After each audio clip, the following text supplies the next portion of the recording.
இந்த தேங்காய் பாலை இருதய நோயாளிகள் கூட எடுத்துக்கலாம். ஏன்னா மீடியம் செயின் ட்ரைக்ளிசரைட்ஸ் நம்ம இருதயத்துக்கு கூட நல்லதுதான். ஒரு மருத்துவரா இது எப்படி சயின்டிபிக்கா சொல்லணும்னா, இன்ஃபிளமேஷனை குறைக்கக்கூடிய ஒரு மருந்து தேங்காய் பால். கேன்சரோட முன்னாடி ஸ்டேஜ் இன்ஃபிளமேஷனுக்கு, அந்த ஆறாத வீக்கம் ரொம்ப நாள் கழிச்சு அது பின்னாடி கட்டியாகி புண்ணாகி புற்றுநோயா மாறுறதுக்கு ரொம்ப ஆரம்ப கட்டத்திலேயே நம்ம ரெகுலரா டெய்லி தேங்காய் பால் சாப்பிடும்போது உடம்புல தலையில இருந்து கால் வரைக்கும் எங்கேயாவது லைட்டா வீக்கம் வந்தா இதை போய் செக் பண்ணி அதை சமாதானப்படுத்துறது மாதிரி.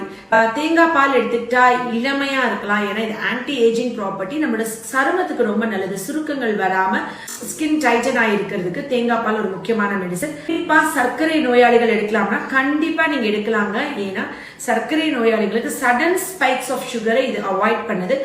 நாட்டு சர்க்கரையோ கருப்பட்டியோ போடாம எடுத்தா இன்னும் கொஞ்சம் உங்களுக்கு கேலரிஸ் ஆட் ஆகாது. பியூரா குடிச்சிருங்க. அப்படி இல்ல சர்க்கரை நோய் இல்லாதவங்க நீங்க நாட்டு சர்க்கரையோ கருப்பட்டியோ போட்டு குடிக்கலாம்.